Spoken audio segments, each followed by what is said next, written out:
Uhum. Preparados? Oi, Elmer. Tá, tem um passador aqui.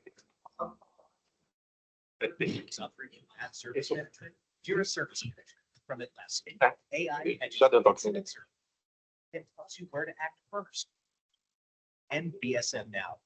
E aí, Ícaro, a música? Isto.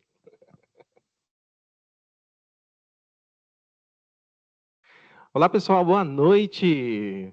Todo mundo tranquilo? Gostaria de dar as boas-vindas a todos vocês que estão aqui conosco para mais um ICEI Talks. Sou o professor Diego Augusto, estou aqui como host hoje, né, nesse grande evento. Hoje uma noite incrível, uma noite mais do que especial, né, que está sendo um evento em parceria com o pessoal da Agile Minas, né, um evento totalmente promovido aí pela Agile Minas. Então, dou as boas-vindas aos meus alunos, aos profissionais que estão aqui, ao pessoal que está acompanhando conosco nesse momento ao vivo, via Teams, tá? Sejam todos muito bem-vindos. Desejo a vocês aí uma excelente palestra, uma excelente noite, noite de conexão, noite de reflexão, tá? Que a gente possa cada vez mais estar criando esses vínculos fortes, né? E fortalecendo o mercado de tecnologia aqui em Minas Gerais, em Terras Mineiras, tá? Então, cada evento que é promovido pelas diversas comunidades que a gente tem aqui em Minas, aqui em Belo Horizonte, região, né? É essencial para que a gente possa fortalecer cada vez mais nosso mercado, a gente criar fortes conexões, né? E aí a gente evoluir profissionalmente falando, tá? Então, dou as boas-vindas, tá? Sintam-se em casa, estamos aqui na PUC Minas Lourdes nesse momento, tá? No auditório aqui do prédio 1, tá?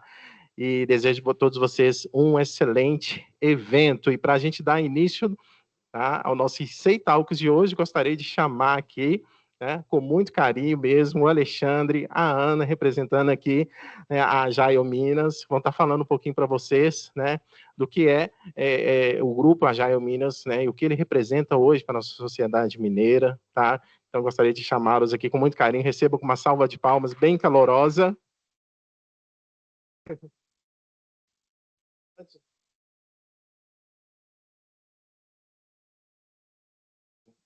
Boa noite, pessoal. Tudo bem com vocês? É um prazer enorme para a gente estar aqui na PUC. Eu sou a Ana. Nós somos representantes da organização da Agile Minas. Hoje estamos aqui em 4, eu, Alexandre, o Fred e a Tamires, tá? Mas a nossa equipe de organização é bem maior. Nós estamos aí em cerca de 10 pessoas, né, mais ou menos. Ícaro, faz a gentileza de colocar para a gente o slide, para a gente poder mostrar para o pessoal o que é a Agile Minas. A Agile Minas é uma comunidade que trata sobre assuntos de agilidade e todos os assuntos no entorno da agilidade, que é o quê? Metodologias ágeis, a gente fala de desenvolvimento de produtos, desenvolvimento de software, por que não, né? As metodologias ágeis nasceram exatamente aí nesse ambiente do desenvolvimento de software. E essa iniciativa que chama Minas Conecta é uma iniciativa da Agile Minas, que são encontros mensais. Lá antes da pandemia, a gente fazia o que a gente chamava de meetups. Esses meetups eram feitos presencial, né? A cada mês a gente fazia numa empresa que era anfitriã, e hoje a gente está aqui com a PUC sendo a nossa anfitriã, com esses professores, né? O Diego e a Michele nos recebendo aqui. Sejam todas as pessoas muito bem-vindas, então, isso para a gente é muito legal, quando vocês participam, e quem está aí também, ou de casa, ou do escritório, quem está assistindo a gente, saiba que nós temos movimentos de compartilhamento de conhecimento, que é muito legal. Então, se você está em BH, a maioria dos eventos a gente faz aqui, né? Mas tem muitas pessoas participantes que vêm de outras cidades de Minas, inclusive de outros estados também, quando a gente faz eventos maiores. Eu consigo passar aqui, Ícaro, com esse... Tá, obrigada. Para onde que eu aponto? Aqui. Então, é a comunidade mineira. A gente tem outras comunidades aqui em Minas, né? DevOps Days, BH, DevOps Bootcamp, a gente tem outras comunidades que apoiam a agilidade, inclusive a Agile Minas.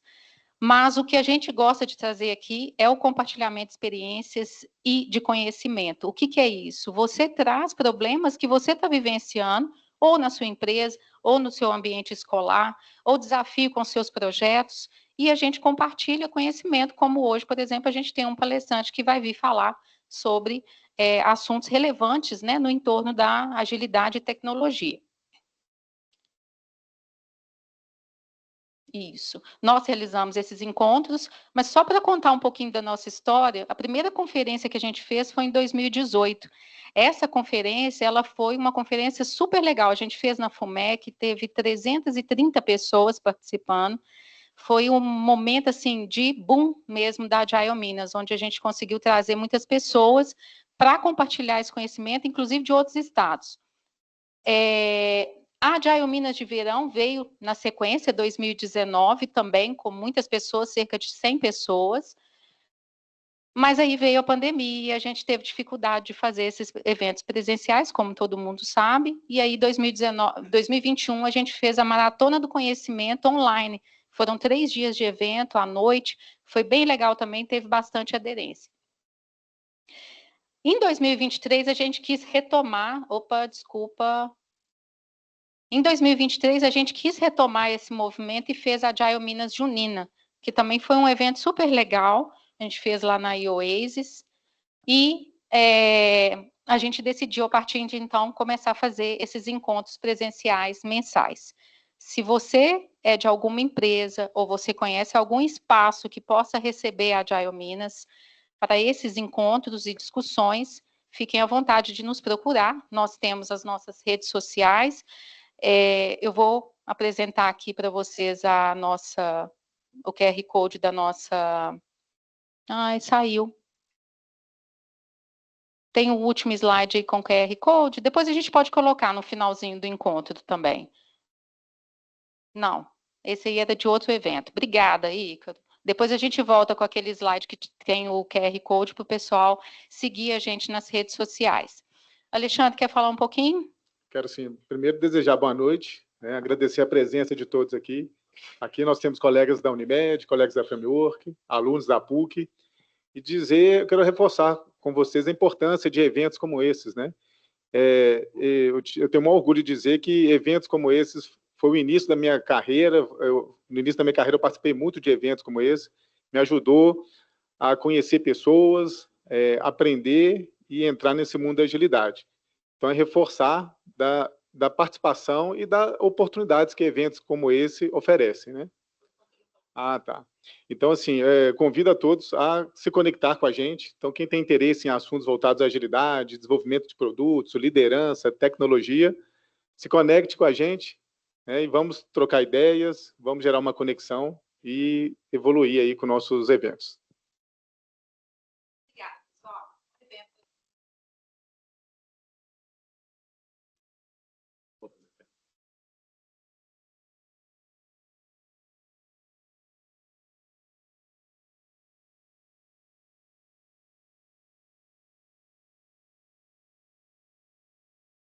Muito obrigado, pessoal, pela essa introdução maravilhosa aí, tá?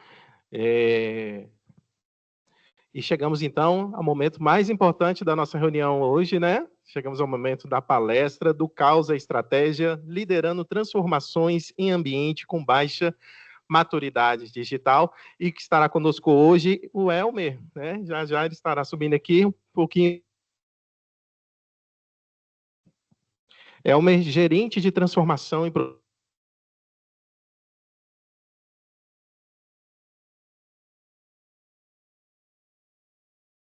Pronto, esse aqui foi. Agora está indo.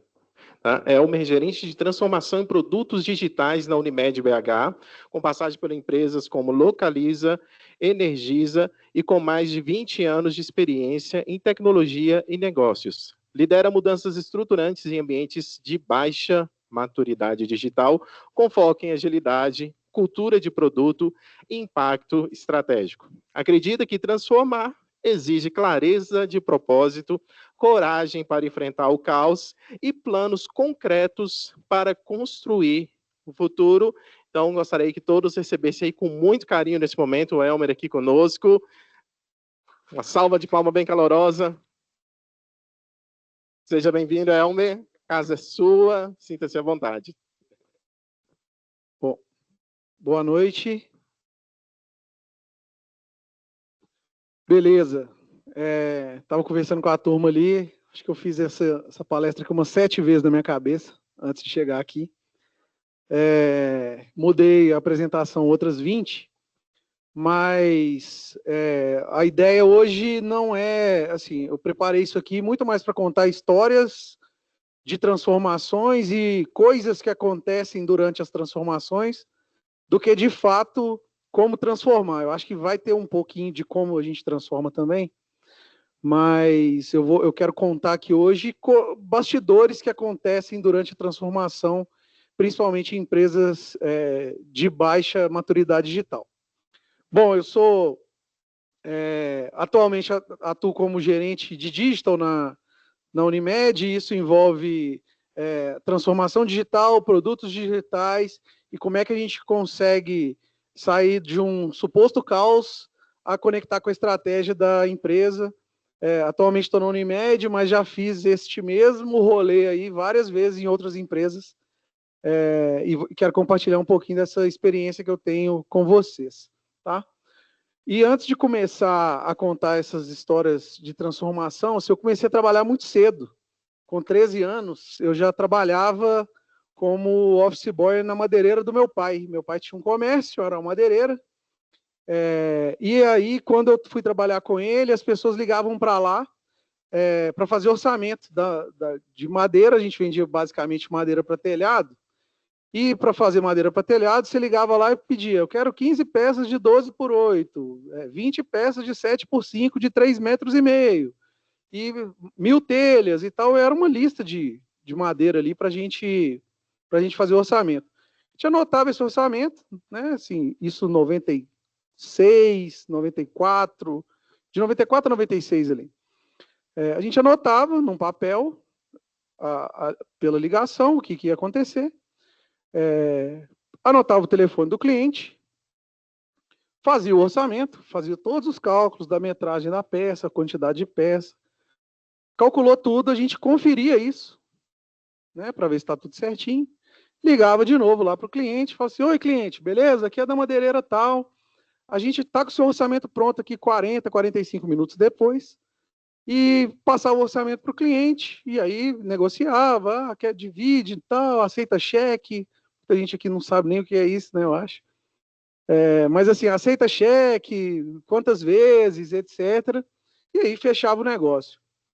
Bom, meu pai é um cara muito inteligente. Assim, eu admiro muito meu pai. Assim, tenho muito orgulho de ser filho dele. E ele teve uma ideia lá em 95, 94, 95, falou assim: cara, se eu colocar um computador aqui para me ajudar a fazer orçamento.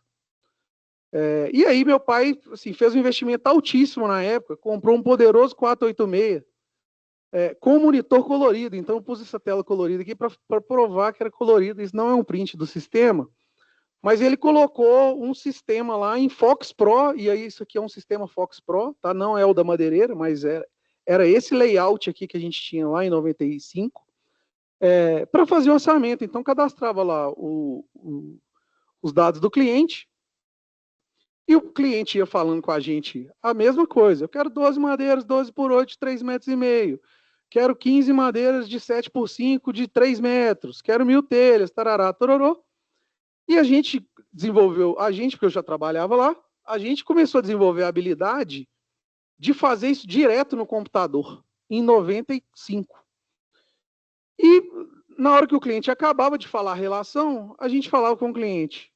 Ele: cara, anota aí meu telefone para você me mandar o orçamento, porque naquela época as pessoas ligavam para os lugares para pedir o orçamento e esperavam o orçamento retornar. Na hora que a pessoa acabava de falar a relação para a gente falava: cara, seu orçamento ficou em tanto. O cliente falava: impossível, tá errado. Não, cara, tá certo, pode acreditar, o orçamento é esse. Não, tá errado. Além de você ter calculado agora, você não pediu meu número nem nada, o seu preço está muito baixo.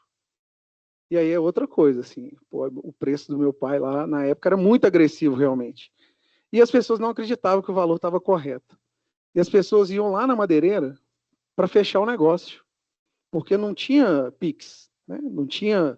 Se você fazer um depósito bancário, ia cair depois de 2 dias. As pessoas saíam de lá: é esse preço mesmo? Eu vou fechar o negócio. Então vem e fecha. E as pessoas chegavam lá e era aquele preço, e estava certo, e fechava. Então, ao preparar esse papo aqui com vocês, eu lembrei dessa história, e talvez tenha sido a primeira transformação digital que eu participei na minha vida aos 13 anos de idade. Mas é pela perspectiva que a gente olha o tanto que a tecnologia consegue digitalizar processo realmente, mas como é que consegue acelerar muita coisa, né? E a gente acha que transformação digital é só digitalizar processo. E eu vou mostrar, assim, com a minha experiência e as coisas que eu vivi, que vai um pouquinho além disso. Assim. Isso aqui talvez tenha sido realmente a primeira transformação digital que eu consegui viver, né? Que eu consegui presenciar de muito perto. E para começar essa transformação, assim, não adianta a gente ter a ideia do que, assim, pô, eu quero transformar. Muitas empresas pensam, eu quero fazer a transformação digital. O que você quer com a transformação digital? Qual que é o objetivo? As pessoas falam, eu quero ser mais digital.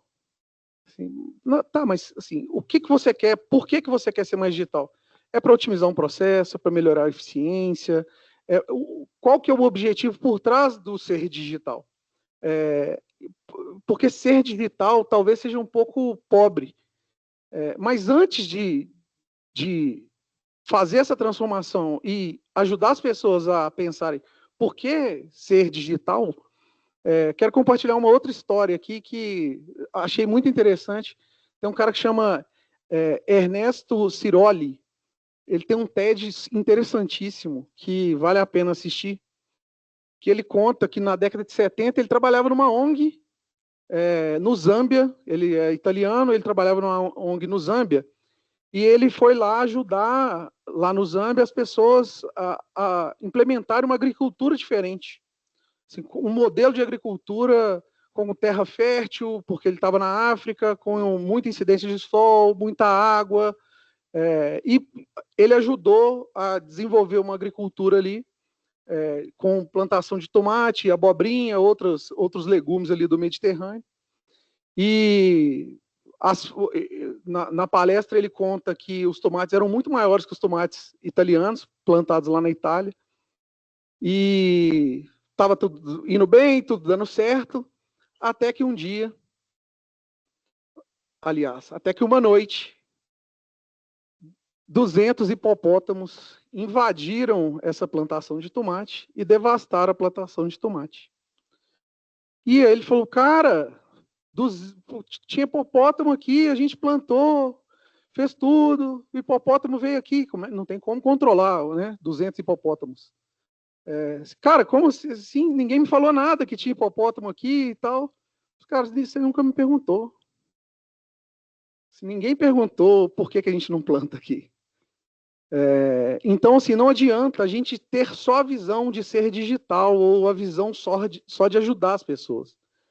É importantíssimo a gente perguntar para as pessoas qual que é o contexto, qual que é o ambiente, por que a gente quer fazer aquilo, qual que é a visão futura, porque senão vai vir 200 hipopótamos e vai comer a plantação de tomate. Então, assim, é uma história muito marcante dos hipopótamos, porque, assim, ensina para a gente a começar pela escuta. Assim, a primeira coisa para fazer qualquer movimento de transformação é entender e escutar qual que é o propósito atrás daquilo. Então, assim, só ter uma visão de ser digital não vai adiantar. A maioria das empresas que tentam fazer a transformação digital começam só com o objetivo de ser digital. E isso é difícil de fazer só esse movimento. A gente precisa saber o porquê por trás disso. Aqui, algumas pesquisas, né, 70% das empresas falham em transformações não só digitais, como empresariais. Esse é um dado da McKinsey. Tem um outro dado do BCG, que 75% não geram valor duradouro, e o último dado aqui da Asana, que 60% do trabalho gasto é desperdiçado nessas transformações. Então, é uma incidência, assim, tem muito mais chance de dar errado do que de dar certo qualquer tipo de transformação empresarial.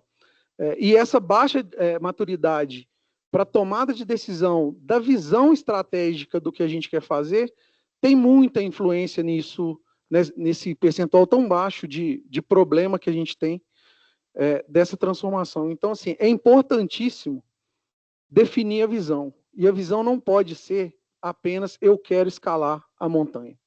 Assim, essa montanha aqui é o K2, uma das montanhas mais altas do mundo, mas é muito difícil você se convencer que você tem que subir essa montanha. Assim, tem que ter alguma coisa por trás. Ninguém acorda e fala, hoje eu acordei e vou subir a montanha. Assim, por que eu quero subir a montanha? Então é importantíssimo saber o porquê e ter a visão de o que vai te mover para subir essa montanha. Então, o primeiro ponto que eu queria reforçar é tenha uma visão clara de por que a gente está fazendo as coisas. O segundo ponto, e aí eu acho que permeia um pouco a plantação de tomate, assim, é importantíssimo a gente mapear o contexto do que dessas transformações que a gente quer fazer. Isso aqui é uma foto de um filme antigo, que chama De Volta para o Futuro. E assim, tem 3 datas aqui que é onde o carro consegue viajar no tempo, né? E aí quero contar uma outra história aqui de pessoal, né? E pessoal que eu falo que eu participei, né? Mas uma história profissional de que eu entrei numa empresa com o intuito lá de fazer a transformação digital, de como é que a gente acelera processo, como é que a gente digitaliza. E aí a primeira coisa que você chega lá, pô, eu tenho que analisar o contexto. Assim, eu tenho que perguntar aqui se tem hipopótamo, se não tem. Pô, tem outro bicho aqui, além de hipopótamo, assim, é muito ruim você chegar no lugar e falar assim, cara, eu que sei o que tem que fazer, e vocês acreditam em mim, porque eu que sei, eu já fiz. Então eu vou fazer aqui de novo. Cara, não funciona. Então assim, mapeia o contexto, entra lá, como é que são os seus processos? Que dados vocês usam? Qual tecnologia? Por que vocês fazem assim? E aí, em uma dessas empresas que eu fui trabalhar, a cada semana que eu fazia essas perguntas internamente e ia descobrindo o que acontecia, eu tinha a sensação que eu estava andando um ano para trás. Falei, cara, mas isso aqui eu fazia lá em 2023. Aí perguntava, falei, cara, isso aqui está em 2021, cara, passei por isso aqui. Ah, esse processo aqui, cara, isso aqui era em 2018. E aí, a cada semana que eu avançava, eu estava andando um ano para trás na minha cabeça. Eu parei de contar em 2015, por aí. Eu falei, cara, daqui para trás eu vou parar de contar, que senão eu vou desistir. Mas mapear o contexto é importante, porque na hora que eu setei, cara, eu tenho que avançar isso aqui de 2010, 2015, 2000 para frente, eu começo a ter clareza do contexto que eu estou inserido. Então, é importante, e quando a gente está falando de transformação digital, muitas empresas que estão passando por esse movimento são empresas com décadas de vida. Elas chegaram ali por algum motivo. Não que elas tenham trabalhado errado a vida inteira. Assim, essas empresas construíram uma história, são empresas centenárias, cinquentenárias. Assim, elas têm dezenas de anos de história. Então, não é essa empresa trabalha errado. É que tem maneiras diferentes de trabalhar. Mas é importantíssimo você saber aonde você está, para que você consiga mapear e entender qual que é o próximo passo que você precisa dar para conseguir fazer qualquer transformação empresarial.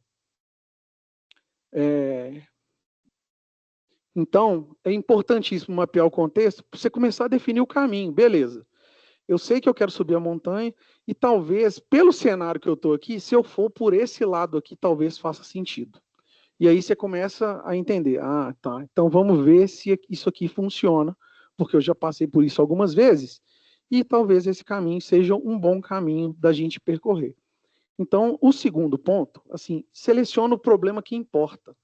Não adianta a gente chegar lá e falar, pô, tem problema de dado, de processo, de tecnologia. Cara, qual problema a gente quer resolver agora? Qual o problema é o mais importante da gente resolver? Porque tem um tanto de problema, eu estou em 2015. Assim, a gente não consegue resolver todos os problemas de uma vez. Qual problema é o mais importante da gente começar a resolver agora? E você começa a definir, de fato, um caminho. Bom, beleza, muito lindo, tal, tem a visão, você mapeou, entendeu o contexto. Cara, e agora? Como é que eu coloco isso em prática? Assim, como é que a gente executa? Talvez seja a próxima pergunta que a empresa fique se fazendo. E aí vou contar um outro caso bem interessante. Pô, numa dessas transformações que eu participei, a gente foi dar um treinamento e tinha um auditório, tipo esse aqui, cheio de gente, estava lotado, dando um treinamento. E eu tive E aí, durante as perguntas, a gente passou o treinamento, falou, pô, o processo agora a gente precisa mudar, o processo agora mudou, vocês trabalhavam com projeto, agora é agilidade, e isso implica numa mudança cultural muito grande, de como fazer as coisas, de como que a gente interage, de como que a gente itera produto, e explicamos tudo bonitinho e tal. E aí uma pergunta surgiu no final, que foi, Elmer, era o seguinte, cara, a gente aqui tem um processo de homologação muito robusto para garantir que as coisas que a gente coloca em produção estejam de acordo com o que a gente especificou. E aí eu tive a infeliz ideia de dar a seguinte resposta. A gente vai acabar com a homologação. Não vai ter mais homologação. E aí, na hora que eu falei isso, assim, as pessoas começaram a rir, cochichar, olhar torto, e um burburinho. Falou assim, cara, não vai ter homologação, não vai ter homologação. Esse cara é doido. Como é que o cara vai fazer isso? Cara, maluquice. Então agora é ágil, não tem homologação. É ágil agora, acabou, não tem homologação mais. E isso ficou, assim, alguns segundos, aquele... Aí, na hora, eu percebi, falei assim, falei besteira. Assim, pô, falei uma besteira aqui que eu não estou entendendo a besteira que eu falei. E fiquei com isso. E aí acabou o treinamento, eu saí do treinamento. Aí era um prédio muito grande, aí eu fui lá para a sala que eu sentava, sentei lá na sala. Aí veio um gerente, falou assim, cara, o que você falou lá? Falei, o que, cara, que eu falei lá? Ele falou assim, você falou alguma besteira lá. Eu falei, não falei não. Falou, não falei, falou, não falou, falou, não falou. Falou, não, negócio de homologação. Eu falei assim, ah, não é besteira não. O que você falou? Eu falei assim, eu falei que não vai ter mais homologação. Ele falou, cara, você tá doido? Eu falei, ué, mas por quê? Ele falou assim, cara, como é que você chega num auditório com 100 pessoas e fala que não vai ter homologação do dia para a noite? Eu falei, realmente, essa parte eu não contei. Essa parte eu esqueci de contar, né? Como é que eu vou tirar a homologação, cara? Não é só chegar lá e falar que é o jeito certo de fazer as coisas. Se só falar que não vai ter mais homologação, não é o suficiente. Porque as pessoas que estão participando do movimento, de qualquer movimento de transformação e de mudança, elas estão com medo. Elas muitas vezes não sabem o que tem que fazer. Elas muitas vezes não sabem das possibilidades. Pô, isso aqui talvez tenha sido uma das grandes besteiras que eu falei na minha carreira, porque eu não dei todo o contexto de como é que a gente ia sair desse lugar para não ter homologação. Então, é super importante a gente mostrar o caminho. Não adianta só ter a visão, definir o plano, se eu não mostrar o caminho. As pessoas precisam de clareza. As pessoas precisam saber por que elas vão mudar e como elas vão mudar. Então, é super importante mostrar como fazer as coisas. Porque senão, de novo, aparece um hipopótamo e come os tomates. Os hipopótamos estão sempre aí, eles vão comer o tomate.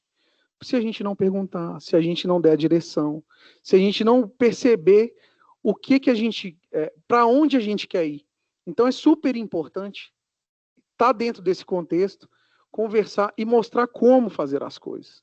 Então, o terceiro ponto, assim, como fazer é importante. A gente precisa da clareza disso, de como a gente faz as coisas. Um quarto ponto aqui é engajamento. Não tem como fazer qualquer transformação de qualquer coisa sem que pessoas estejam engajadas. Qualquer transformação depende de pessoas.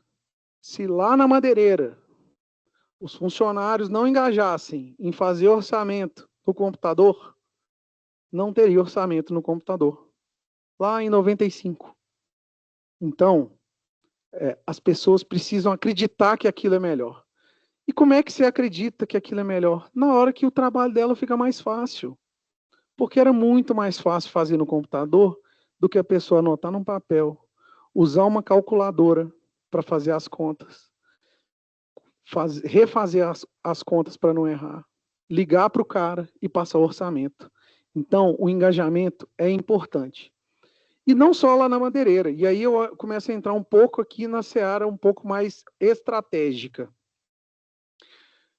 Em grandes companhias, a transformação depende muito do engajamento das lideranças. quando eu falo das lideranças, não só das lideranças médias, né, de gerentes, coordenadores, supervisores, mas de executivos, superintendentes, diretores, vice-presidentes, presidentes. Se ela não acontecer nessa camada, ela tem grande chance de fazer parte daquela estatística de 70% de falha.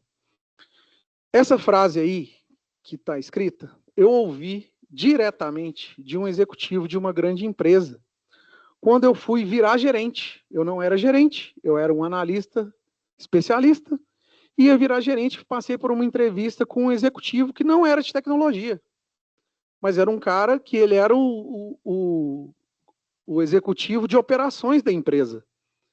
E antes de eu virar gerente, falou, você tem que passar na entrevista com ele, porque se ele te aprovar, você tem chance de virar gerente. Eu falei, beleza, vamos para a entrevista. E aí, conversei com ele, contei minha história. Eu cheguei em um determinado momento, naquela época, a dar aula de agilidade na Conquer. Então, assim, eu sabia o que eu estava fazendo, o que eu estava falando, eu dava aula de agilidade. E aí ele me falou essa frase.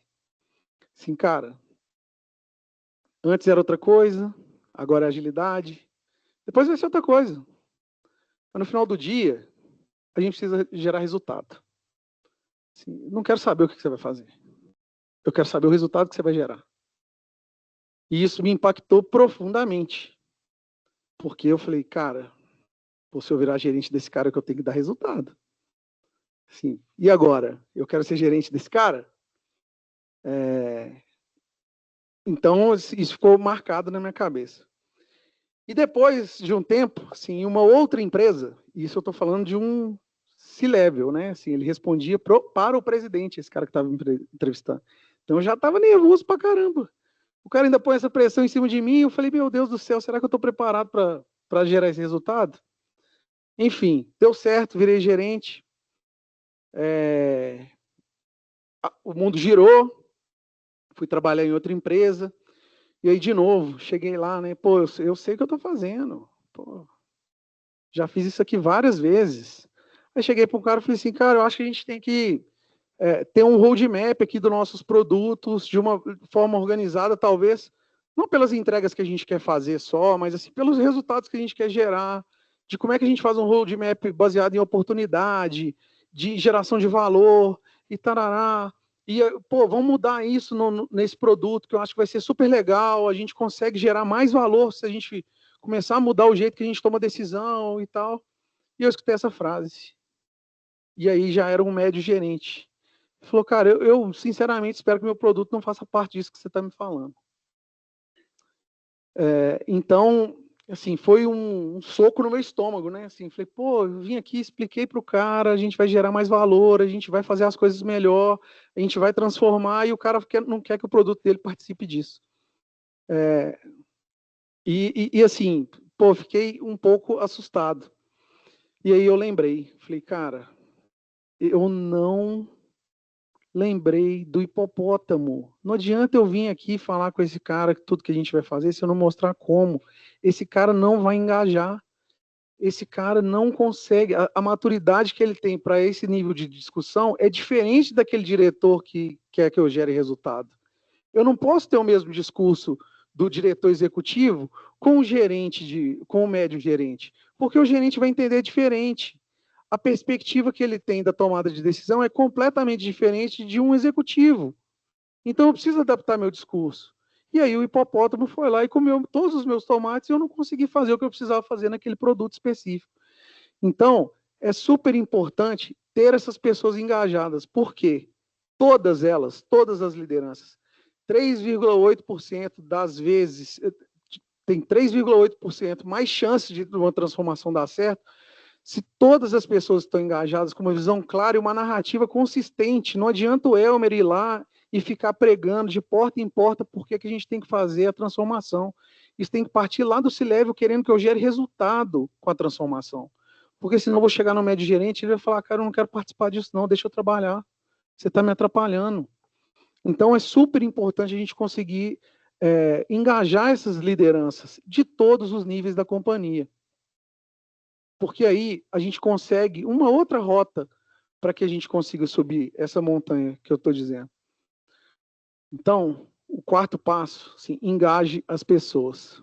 Um quinto passo, uma quinta coisa que eu queria compartilhar, assim, validar as iniciativas. É super importante, antes de sair fazendo, antes de sair escalando e de fazer para todo mundo, a gente fazer pequeno, porque se a gente erra pequeno e corrige rápido. Se a gente errar muito grande, principalmente em grandes empresas, igual atualmente estou na Unimed, pô, se eu errar grande lá, eu vou errar muito. Né? 1,5 milhão de vidas. Assim, se eu errar lá, cara, pô, eu estou impactando 1,5 milhão de pessoas. Então, eu tenho que... Onde é que eu erro menor? Como é que eu erro pequeno? E aí vou contar uma outra história de como é que erra pequeno.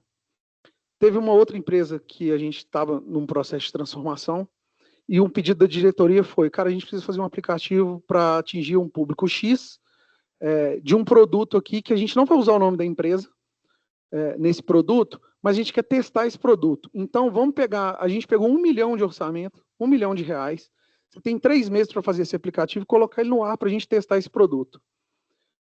Antes de sair desenvolvendo o produto, o que a gente fez? Pô, pegou esse 1 milhão, contratou uma empresa para ajudar a gente a fazer esse produto, e falou assim, cara, vem cá, vamos fazer uma design sprint, que é uma ferramenta de descoberta de curto tempo ali, de desenho de solução. Vamos fazer uma design sprint para que a gente consiga validar algumas coisas aqui desse aplicativo e comece a construir ele rápido. A gente tem só 3 meses. A gente fez a design sprint, começou na segunda, terminou na sexta. Na hora que terminou na sexta, já estava tudo prototipado, tinha qual que eram as personas que iriam usar aquele aplicativo. E estava tudo lindo. E aí, no final da sexta-feira, a gente pegou aquilo, tudo que a gente tinha prototipado, desenhado, discutido, e falou assim, como é que a gente vai trazer os clientes aqui para o aplicativo? Falou, putz, a gente não pensou nisso, não. Assim, beleza, a gente vai desenhar, fez o aplicativo, o orçamento está aí, já foi aprovado, diretoria cobrando, né? Daqui 3 meses eles vão querer o aplicativo pronto, não vai ter nenhum cliente. Assim, como é que eu vou gerar uma atração para aquele aplicativo? E a gente falou assim, cara, se a gente atrasar o desenvolvimento do aplicativo e fazer só uma página aqui e colocar tráfego pago nessa página, para a gente começar a gerar conhecimento das pessoas em cima desse problema.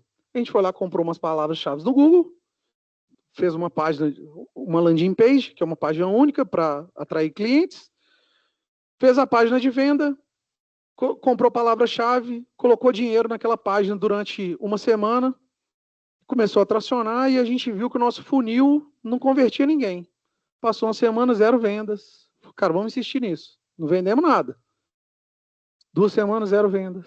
3 semanas, 0 vendas. E otimiza, e compra mais palavra, e gasta mais dinheiro. E tinha 1 milhão, né? E o dinheiro comendo, porque custa caro. E nada de construir um app. Não, não constrói o app ainda não. Segura. Pô, aí na terceira semana a gente conseguiu fazer uma venda, a primeira venda. Ficamos felizão. Pô, vamos vender. Vendeu, beleza. Como que entrega o serviço? Porque era a venda de um serviço, não era nem de um produto. Colocou para dentro, não, coloca planilha, chama o cara, fulano, liga, tal, não sei o quê. Não conseguimos entregar o serviço que a gente vendeu. Teve que desfazer a venda do serviço. E eu já tinha passado 1 mês. 1 semana de design sprint, 3 de rodando landing page. O diretor veio, aquele do resultado, falou assim, cadê o aplicativo? Ele falou, estamos construindo. São 3 meses, é o primeiro. Tá. Cara, vamos otimizar isso, tem que aprender a vender, tem que aprender a entregar, tal. Mais 2 semanas, 3 semanas, 4 semanas. Fizemos ali mais umas 5 vendas. Não conseguimos entregar porque era uma empresa gigante, cheia de processos, cheia de burocracia. A gente não conseguia entregar o serviço que a gente tentou testar. No final do mês, o diretor voltou. Falou assim, cadê o aplicativo, cara? Já tem 2 meses, vocês não me mostraram nada desse aplicativo. Falou assim, deixa eu te mostrar uma outra coisa aqui que não é o aplicativo. Olha só, nós temos essa página aqui para poder validar o produto. Tem 2 meses rodando. Nós fizemos 6 vendas e a gente não conseguiu entregar nenhum, porque a gente tem um tanto de problema burocrático aqui que a gente não consegue entregar. E aí, qual que foi a primeira pergunta que ele fez pra gente? Vocês já pararam de fazer o aplicativo? Aí, a minha resposta, eu tirei do meu bolso e falei assim, a gente nunca começou. E o que isso gerou nele? Ele falou assim, cara, esses caras sabem o que eles estão fazendo. Eles sabem, talvez, algumas estratégias diferentes das que eu fazia. E era o mesmo cara que queria que a gente gerasse resultado, que ele não importava com a metodologia. Mas a metodologia que a gente usou foi importante para validar, na verdade, nesse caso, para invalidar uma hipótese que na cabeça dele estava muito clara que ia dar certo. Tanto que ele deu 1 milhão para a gente usar, né? Assim, deu não, assim, ele, cara, pode usar esse 1 milhão aqui para fazer o aplicativo. E a gente conseguiu provar que esse aplicativo ficou em load aqui o tempo inteiro e nunca foi criado, porque aquilo não fazia sentido. Então, antes de usar a metodologia, é importante que as pessoas entendam o que você está fazendo. Assim, qual que é o objetivo daquilo que você está fazendo? Que aí a gente traça mais um caminho ali para a gente subir a montanha. Então, sempre valide as ideias antes de escalar, principalmente em empresas grandes. Sim, startup, ela precisa da escala para ganhar dinheiro. Mas aqui, em empresas grandes, com baixa maturidade digital, é preciso que as pessoas entendam como que funciona o trabalho no digital para que as coisas aconteçam. E agora chegou o grande ápice, sim, menos frameworks. Você acabou de falar da metodologia. Como é que você vem falar de menos framework? Com a gente agora, você acabou de falar de metodologia. Framework é metodologia. Pois é. Sim, já aconteceu essa discussão aí, principalmente agora eu acho que já deu uma acalmada, mas assim, pô, o Agile está morrendo, o Ágil morreu, as coisas, isso é bobagem, pô, a gente perdeu a governança e a disciplina de execução depois que entrou a agilidade, é tudo um caos. Muitas vezes a gente escuta isso. E por que eu falo de menos framework? Os executivos, eles não se importam com metodologia. Então, não adianta a gente falar com o executivo que eu vou sair do KMM 0 para o 4, para o 6. Não adianta a gente falar com o executivo que agora a gente usa Safe. Ele vai perguntar se é de comer ou de passar no cabelo. Eu vou usar Safe Portfólio, Safe Full. Eu vou usar Less. Para o executivo, ele vai olhar se está dando lucro ou prejuízo. Ele vai olhar se está melhorando a eficiência operacional da empresa dele ou não. Ele vai olhar se eu estou gastando o dinheiro dele bem ou mal.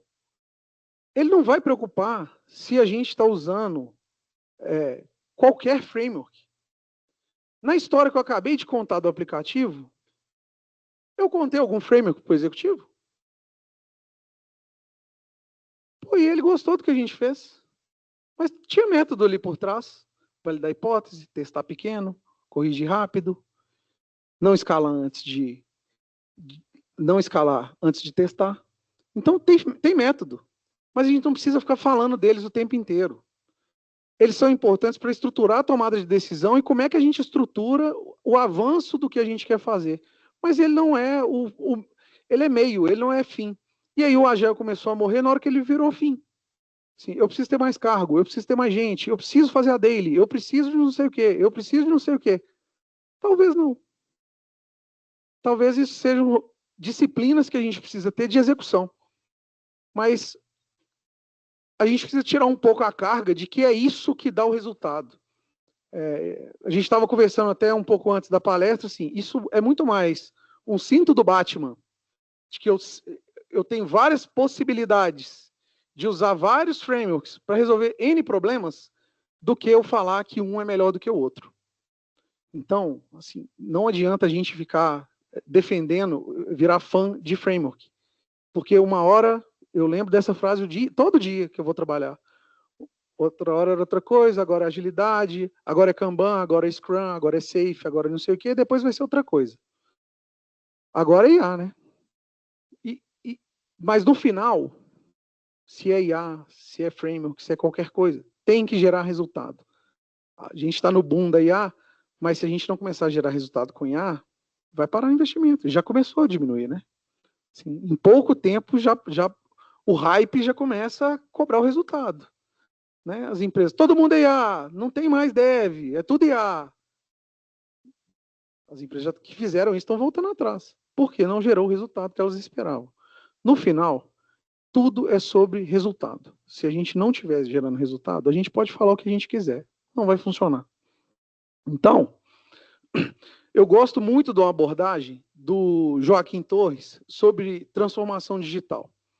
Isso aqui é uma imagem do livro dele de transformação digital e cultura de produto, que ele fala que, geralmente, a gente começa as transformações digitais em empresas de baixa maturidade pelos frameworks.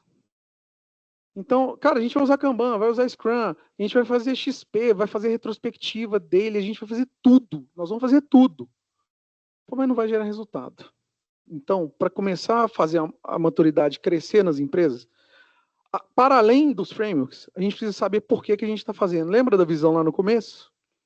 Assim, por que eu quero usar framework? Porque eu quero ter indivíduos e interações mais que processos e ferramentas. Eu quero ter software funcionando o tempo inteiro. E por aí vai. Então, eu começo a ter uma cultura de agilidade, que é diferente de usar framework. Assim, talvez a gente não use ou misture vários frameworks, mas a cultura de agilidade está permeada ali naquela organização.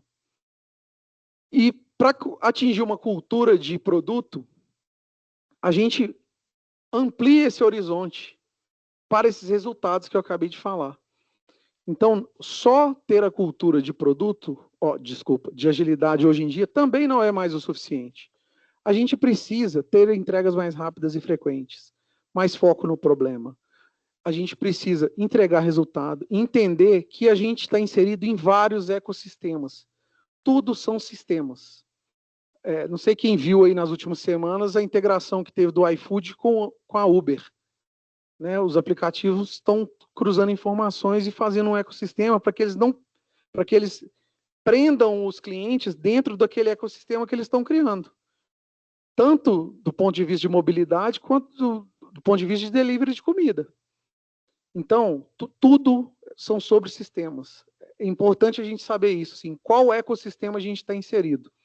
Atualmente, na Unimed, eu estou inserido num ecossistema de saúde muito interessante, onde eu tenho cooperados da Unimed que são donos da cooperativa, mas também são médicos, então eles atuam em duas pontas ali dentro desse ecossistema. E eu sou um colaborador da Unimed, mas também sou um cliente da Unimed. Então, eu também estou em duas pontas ali dentro daquele ecossistema. De uma outra perspectiva, a Unimed, ela é a plataforma que sustenta esse ecossistema, mas ela é a empresa que paga o meu plano de saúde. Se a gente olhar para fora da Unimed, qualquer outra empresa que tem um plano da Unimed, ela é cliente, mas o funcionário dela também é cliente da Unimed. Se a gente coloca isso em uma única imagem, a gente entende que a Unimed está no centro e ela administra uma série de interlocutores, para além de médicos, empresas e clientes, hospitais, prestadores de exame, outros hospitais, faz intercâmbio com outras Unimedes. Então, é um ecossistema hiper complexo. A gente precisa entender essa dinâmica para que a gente consiga gerar mais resultado, entregar mais frequente e começar a focar em problemas que realmente importam. Qualquer coisa que estiver abaixo disso aqui, são só formas de chegar nesses quatro assuntos lá em cima. Como é que eu fomento essa mentalidade de ecossistema? Como que eu torno isso mais ágil, mais rápido e quais ferramentas eu vou usar para atingir esses objetivos?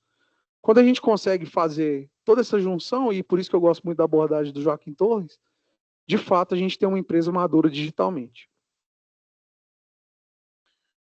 Bom, e aí talvez seja um outro caminho para percorrer essa montanha da visão de atingir o topo da montanha. Então não adianta ter só framework, eu preciso ter cultura, eu preciso treinar as pessoas, eu preciso ter pessoas capacitadas, eu preciso de tecnologia para fazer tudo aquilo. Só o framework, sem tecnologia, sem pessoas treinadas, a gente não vai conseguir avançar nessa maturidade digital. Bom, um outro ponto importante como é que a gente combate o top-down? Principalmente quem trabalha em grandes empresas, assim, é uma dor assim, latente.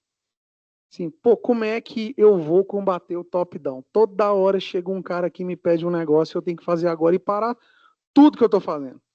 Isso acontece em várias empresas. Na que eu trabalho acontece menos, né, Amanda? Aconteceu hoje. E assim, quando a gente vai conversar com alguns executivos dessas empresas, a gente escuta muito essa frase, assim, pô, a tecnologia aqui está no centro da estratégia, assim, a tecnologia faz parte da estratégia. E esse gráfico aí, não sei quem conhece, já lembrou desse gráfico aí? É o gráfico do Dunning-Kruger, que é, quanto menos eu conheço, mais eu sou confiante de que eu sei fazer aquilo. E aí, à medida que eu vou aumentando meu conhecimento, eu começo a entender que eu não sei nada. E aí minha curva do conhecimento, ela cai. E aí eu começo a falar assim, cara, realmente eu não sei nada. Então eu preciso aprender mais. E aí eu vou avançando, e aí eu vou aprendendo de fato, e aí de fato eu começo a aprender. Então assim, eu começo a reconquistar minha confiança à medida que o meu conhecimento aumenta. E isso acontece em muitas empresas. O que eu gosto de falar é, muitas empresas falam que a tecnologia está no centro da estratégia, mas elas não sabem que não sabem. Elas não sabem que para a tecnologia de fato estar no centro da estratégia, a tecnologia precisa participar da estratégia. Porque o que acontece na maioria das empresas onde a gente tenta combater o top-down? Chega alguém com uma ideia muito legal, fala assim, cara, implementa aí para mim. Cara, mas assim, beleza, vou implementar aqui. E eu implemento. E aí eu não consigo vender. Eu vendo 6 serviços em 2 meses. Você implementou errado. Eu falei, não, cara, eu implementei o que você pediu. Cara, mas você não levou em consideração isso. Eu falei, cara, levei, mas não era o que era para implementar. O que era para implementar foi implementado. Então, a gente só consegue, de fato, fazer com que a tecnologia esteja no centro da estratégia quando eu discuto a estratégia. Cara, por que você vai vender assim? Você sabe como é que você vai entregar? Pô, não sei. Cara, então vamos pensar junto um jeito de entregar? Da gente desburocratizar, da gente digitalizar, da gente melhorar o processo, diminuir o processo, reduzir risco. Quando eu começo a participar, a gente começa a participar desse tipo de discussão, de fato a gente começa a ficar no meio da estratégia, no centro da estratégia. Então, quando a gente consegue fazer isso, de fato as equipes começam a tomar decisões, influenciar as decisões. Elas não precisam tomar decisão sozinhas. Pô, de novo, a maioria das empresas que estão fazendo transformação é porque elas não são digitais, elas precisam se transformar. Elas não sabem fazer isso. A gente tem que ensinar como fazer, primeiro, por que fazer, como fazer, quais ferramentas eu preciso para que isso aconteça, e começar a acelerar essas tomadas de decisão para que os times participem. Não que eles tomem a decisão sozinhos, ninguém vai dar essa autonomia para a gente. Isso é uma utopia. Assim, cara, eu sou abaixo top-down. Cara, então pode fundar uma empresa. Assim, você vai tomar todas as decisões, não vai ter nenhuma top-down. Assim, empreenda, é difícil, já tentei. É difícil pra caramba. Pô, e me dei melhor trabalhando para os outros. Assim, pô, me dou muito melhor trabalhando para os outros do que empreendendo. Porque é muito difícil. Mas a gente consegue participar dessa influência na estratégia. Mas a gente precisa de ter saber quais caminhos a gente quer seguir e por que a gente está seguindo os caminhos para subir aquela montanha. Não adianta eu chegar lá e falar que eu preciso participar da estratégia porque eu sei Kanban. Porque eu tenho 4 certificações de Kanban. Cara, isso, de novo, não gera resultado. Isso vai me ajudar a participar da discussão para tomada de decisão. Então, na hora que eu começo a discutir negócio com essas pessoas, mesmo elas estão ali no começo da curva, elas começam a entender assim, cara, esse cara pode me ajudar de alguma forma. Mas, de novo, talvez eu testei pequeno, influenciei num pedaço que não tem nada a ver. Em outro ponto, para conseguir atingir ou ganhar essa confiança das pessoas, para a gente sentar na mesa e começar a tomar decisão. Então, não adianta a gente achar que o top-down a gente combate reclamando, brigando, falando mal no corredor, no cafezinho, porque a gente precisa não só falar assim, cara, beleza, a gente sabe que a gente quer escalar a montanha, Mas na hora que a gente chega lá, cara, estou pronto, vamos escalar a montanha, e vai conversar com qualquer executivo, com qualquer gerente, com qualquer pessoa da empresa, e a gente mostra qual que é o caminho, por que que aquilo tem que acontecer daquele jeito, quais são as rotas possíveis, quais são os riscos. A gente tem todas essas oportunidades aqui de subir essa montanha. A gente já estudou todas essas, mitigou todos esses riscos, as pessoas começam a ouvir a gente. Quando as pessoas começam a ouvir a gente toma menos top-down. É assim que a gente combate o top-down. E como é que a gente sai do caos? Que é tudo isso que eu falei de, cara, chega a metodologia é isso, a metodologia é aquilo e tal. Quando a gente dá clareza de que a gente tem um plano, o plano pode mudar. O plano pode mudar. É um plano, não é um decreto. Então, quando eu tenho um plano na mão e começo a discutir em cima do plano, eu tenho um lugar para começar a discussão. Quando eu estou só recebendo alguma demanda e só reclamando, cara, eu não estou discutindo, eu não estou perto da estratégia, eu não estou influenciando nenhuma tomada de decisão. Então, ter o plano é importante para que a gente consiga sentar na mesa e começar a tomar decisões estratégicas, porque a gente parte de algum lugar. Então, é o último ponto que eu acho que a gente precisa pensar, assim, qual é o plano? Para toda discussão, é importante a gente falar qual é o plano. Se a gente pudesse resumir tudo isso que eu falei em 3 coisas, só 3 coisas para a gente guardar, porque o nosso cérebro é difícil de guardar mais de 3 coisas, tenha sempre uma visão clara do que a gente quer fazer. Tenha clareza de como fazer aquilo e tenha um plano. Tenha um plano. Mesmo que você mude o plano 1000 vezes, mas tenha um plano desde o começo. Bom, esses 3 livros aqui foram alguns livros que me inspiraram a construir tudo isso que eu trouxe aqui hoje. E aproveitar meu último minuto aqui, tenho repetido isso muito, assim, ajudar a transformar empresas. Para mim é um negócio muito legal e que transformou não só as empresas, que ajudei a transformar as empresas que eu trabalhei, mas transformou minha vida. Assim, a partir dessas transformações, eu pude sentar com um vice-presidente de uma empresa para me entrevistar. Eu consegui aprender muita coisa, eu consegui evoluir na minha carreira, e essas transformações transformam a gente também. Então, trabalhar com isso, assim, hoje, para mim, é muito legal, porque além de transformar as empresas, eu consigo sempre me transformar. E não tem nada, assim, não adianta a gente ficar lutando com as coisas que já existem. Assim, para que as pessoas ou as empresas mudem, a gente precisa dar algo muito melhor para elas. Não adianta a gente ficar brigando com o que acontece. Assim, se a gente não der nada melhor para elas trabalhar, um jeito melhor para trabalhar, a gente precisa fazer com que o que acontece hoje se torne obsoleto para que a gente, de fato, sedimente as mudanças que a gente quer nas empresas. Bom, obrigado. Está aqui meu LinkedIn, quem quiser se conectar aí. Estou à disposição também para perguntas. Beleza? Obrigado, gente.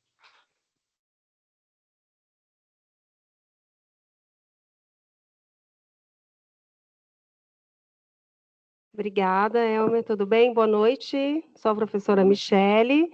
E aí a gente vai passar aqui para ver se tem algumas perguntas, né? Fiquem à vontade, pode só levantar, que aí a gente levanta a mão, que eu levo o microfone. Vamos.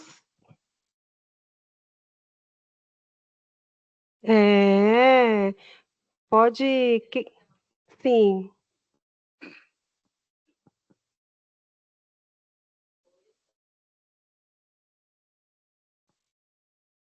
Não, mas eu consigo ouvir sem o microfone. Oi. Aí, vai.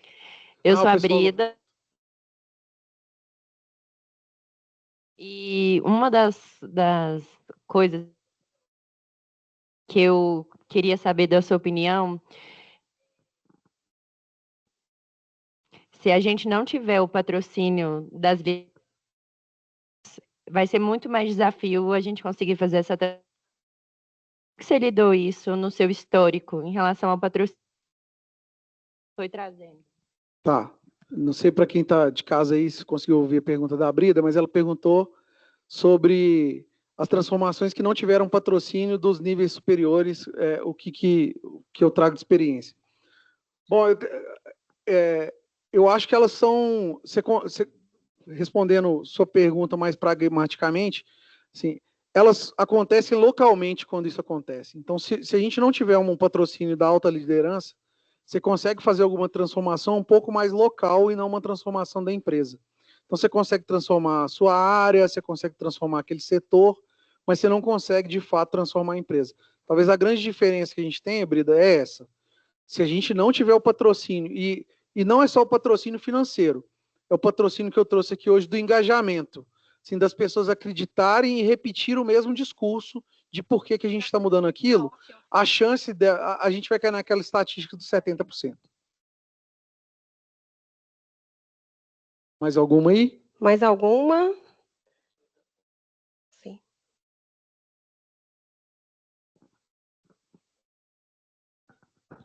Boa noite, Elmer, da Unimed BH. Queria fazer uma pergunta seguinte.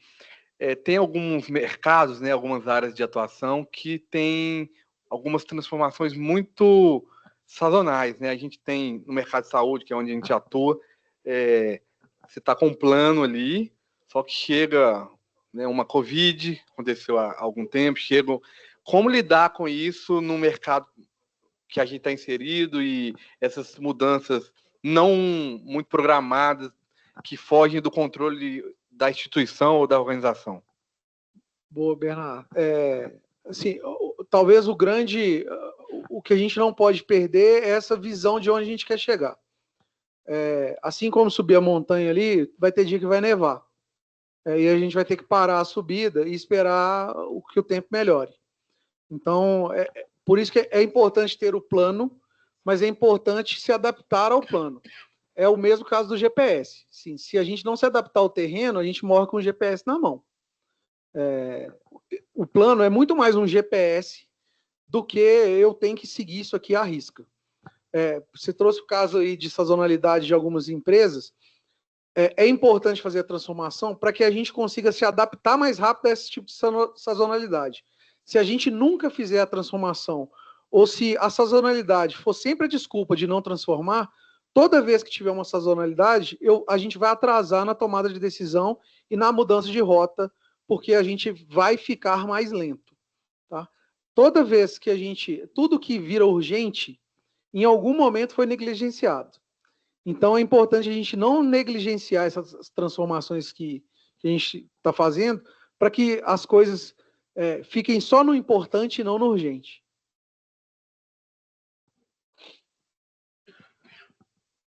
Sim.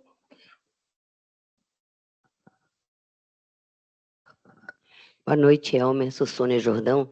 Eu queria uma ideia sua de como fazer para mostrar para o pessoal de diretoria a importância de planejar, uma vez que no Brasil o costume é fazer sem muito planejamento. A gente tem experiência lá fora, que se planeja muito mais na hora que vai fazer, você já tem menos prazo para execução, porque o planejamento foi bem feito. Aqui é o contrário, vai fazer sem muito planejar, mas a importância desse planejamento lá na base, na hora da estratégia, igual aquele exemplo que você fez, que você estava planejando a execução antes de fazer o aplicativo. Boa. Complexa a pergunta, né? Assim, porque depende muito do contexto que a gente está inserido. Talvez a abordagem que mais tenha funcionado comigo, Sônia, ao longo da minha carreira, foi de usar exemplos. Então, aquele exemplo do aplicativo que eu trouxe, eu consigo repetir ele várias vezes dentro das empresas, né?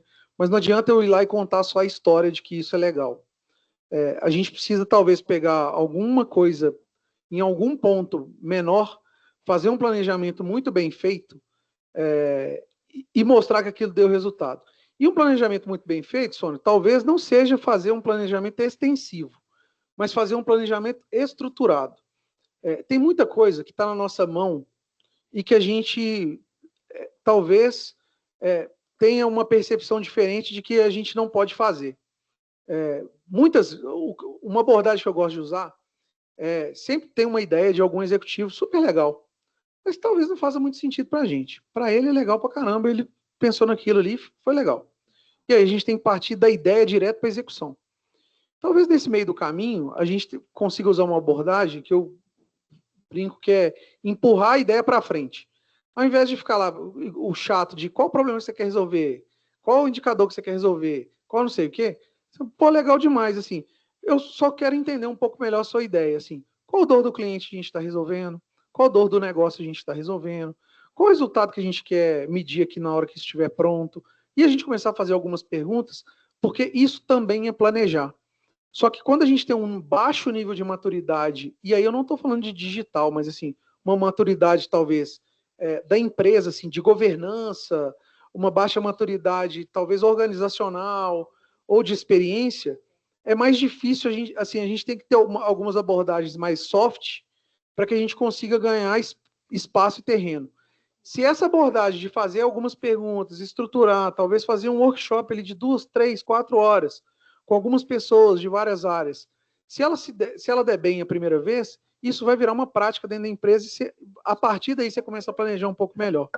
Então, porque não, é difícil você pular o abismo entre eu não faço nenhum planejamento e eu faço um hiperplanejamento. É preciso a gente construir uma ponte para ir atravessando esse abismo ao longo do tempo. Então, talvez algumas abordagens mais leves a gente consiga, primeiro, começar a planejar minimamente, empurrando essas ideias malucas para frente ou para fora, aprender a perguntar, aprender a empurrar isso e ganhar tempo, estruturar melhor o planejamento, porque isso te dá volume e te dá musculatura para que numa próxima vez que chegar para você, você consiga tratar isso de uma forma mais natural. Mais alguma? Então, estamos caminhando para o final. Quero agradecer aqui a presença do Elmer, do pessoal do Agile Minas. Querem dar as palavras finais, o Alexandre? E aí eu vou convidar todo mundo para já deslocar um pouco aqui para frente, que nós vamos fazer a foto final, ok? Pode falar, Alexandre. Não somente agradecer mais uma vez a presença de todos, né? E reforçar para seguir o Agile Minas nas redes sociais, ficarem atentos aos próximos eventos. E a gente conta com a colaboração de vocês, né? Se alguém aí tem alguma história interessante igual a do Elmer, estamos aí de portas abertas para dar a palavra para vocês também. Conhecimento que se compartilha é conhecimento que não se perde, tá bom? Obrigada, gente. Palmas mais uma vez, obrigada. Agora, chamo todo mundo para vir aqui, para tirarmos aí uma foto final. Não, a gente pode... Da última vez, a gente sobe aqui no palco mesmo, aí a gente pede o Ícaro para tirar a foto.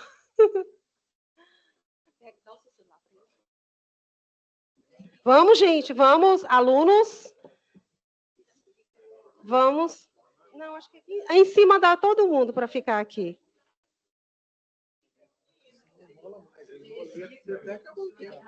Tá bom, tá.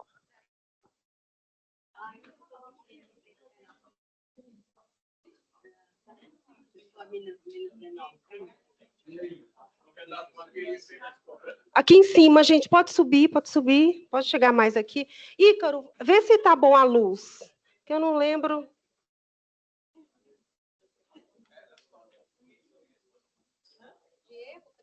Vem, Diego. Vem, gente. Pessoal, os alunos aí, ó. Se vocês não vão. Junta mais.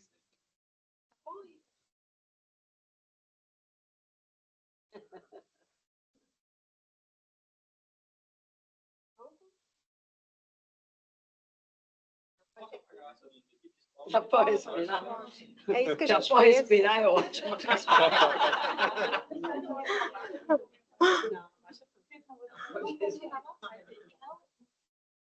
Isso, tá bom agora. Cadê a... Você veio escondido, não? Peraí. Vamos lá, pode.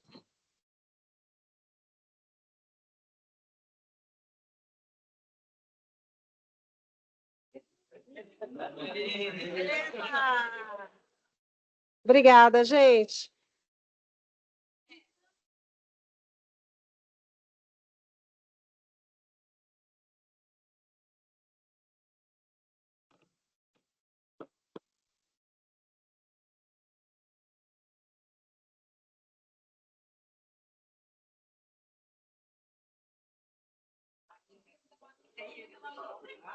E voltar o